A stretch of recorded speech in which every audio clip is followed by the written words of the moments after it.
Good morning guys, welcome to my blog. আর আমি বসে আছি, এখন চা টা খেলাম, চাটাও শেষ হয়ে গেছে। আর রুটি খেয়েছিলাম, রুটি আর সোয়াবিন তরকারি খাওয়া হয়ে গেছে।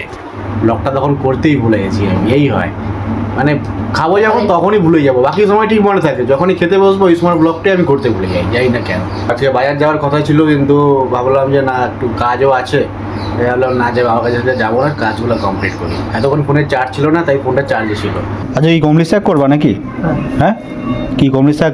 ইয়ে কলমি শাক ভাজা হবে, উস্তা বটি করছি, আর ইচোর ইচোর ইচোর তরকারি কষা কষা। একদম কষা করিনি, মাখা মাখা রাখছি। আজকে আর কিছু খায় ডিম ফিম ভাজবো না, আজকে আর শুধু খাবি। চলো গাইস, আজকে তো হবে পুরো নিরামিষ। আজকে পুরো নিরামিষ বলতে কি মানে পেঁয়াজ রসুন ফসুন এসব সবই হবে, খালি ওই মাছ মাংসটা হবে না।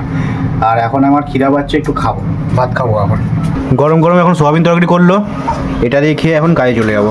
কাজে যাওয়ার জন্য রেডি হচ্ছিলাম, ভাত টাত খাওয়া সব কমপ্লিট। বাবা এখন ফোন করে বললো যা একটুখানি মাল টালগুলো নিয়ে যা।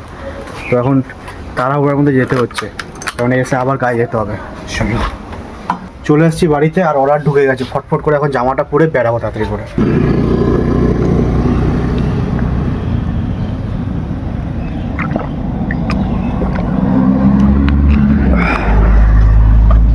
তো গাইজ, একটা অর্ডার দিয়েছে, এখানটা একটু বসলাম, দেখো পুরো জায়গাটা গাছে ভরা। তো মাছ ছাওয়া জায়গা, বসে বসে একটুখানি এডিটিংটা কমপ্লিট করছি।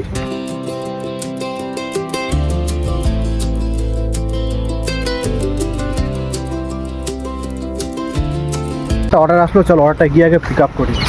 এই যে নিয়ে নিয়েছে অর্ডার, এবার যাওয়া যাক চলো।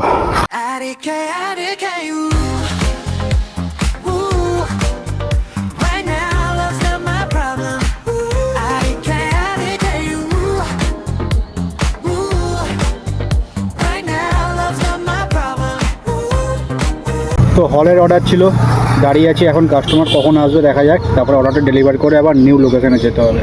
চলো। তো ভাইও জমটাই ঢুকে গেছে ভাই, সেই পুরনো সুদীপ।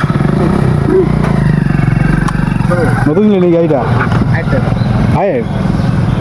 তো গাই, সুদীপও জয়েন করেছে জমেটোতে, সেই রেস্টুরেন্টের ছেলে, এখানে কাজ করতাম আমরা এই রেস্টুরেন্টে ভেজিসে। আর এখন আবার জমেটো একসাথে। তো গাইস, এখন মজা আসবে, ঠিক আছে। অলমোস্ট 4টা বাজে, কাজ থেকে এসে খেয়েও নিয়েছি, আর প্রচণ্ড গরম আজকে ভাই রাস্তায়। আর আমাদের এখানে তো আজকে ভোটের জন্য মিঠুন আসার কথা, মানে এসে চলে গেছে, আবার একটুর জন্য মিস করে গেলাম, দেখতে পারলাম না, একটু লেট হয়ে গেল। আর একটু আগে আসলে পরে দেখা যেত, বেশিক্ষণ ছিলও না অবশ্য, আবার ঝাড়গ্রাম যাবে শুনলাম। তো যাই হোক, চলো, ভোটের জন্য একটা মানে ফায়দা হয়ে যাচ্ছে, ভোটের জন্য সব আর্টিস্টদের ফ্রিতে দেখা হয়ে যাচ্ছে। কিছুদিন আগে দেব এলো, এখন মিঠুন। হ্যাঁ, তো যাই হোক চলো। গরম লাগছে, ফ্যানটা অফ করে বকবক করছি, ফ্যানটা চালাতে হবে, প্রচণ্ড গরম লাগছে, আর পারছি না। তো চলো। 6:21, দুপুরবেলা একটুখানি ঘুমিয়েছিলাম, ঘুম পাচ্ছিল খুব, মানে শুয়ে থাকতে থাকতে ঘুম পেয়ে গেছে। তো এখন আবার রেডি হয়ে গেছে, এখন আবার যাচ্ছি কাজে, সেই 10টার সময় আবার বাড়ি আসবো। এই যে মাও দাঁড়িয়ে আছে, এখন বাজে 1:30, আর আমি এসেছিলাম মাঠের দিকে। এই যে দেখো, কেউ নেই, একটা কুকুরও দেখতে পাচ্ছি না আমি।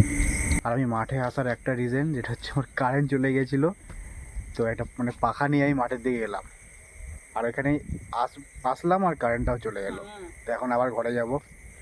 আর মুখে আমি একটা টিউব মেখেছি, মানে মুখে প্রচণ্ড ব্রণও উঠছিল, সারাক্ষণ গাড়ি নিয়ে এদিক ওদিক বাইরে বাইরে ঘোরা হয়, তো যার জন্য মুখে একটা ব্রণও উঠছিল।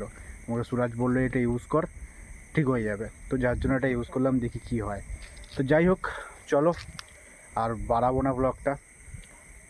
1:30 বাজে, কারণ আমি ওখানে একটু গেছিলাম মাঠে দিয়ে, কাছ থেকে ডিরেক্ট ওখানে গেলাম, ওখানে বন্ধুরা ছিল, একটু আড্ডা মেরে ঘরে এলাম। তো যাই হোক চলো, ব্লগটা শেষ করবো। ভালো লাগলে একটা খালি গাড়ি থেকে ইগনোর করো, ঠিক আছে।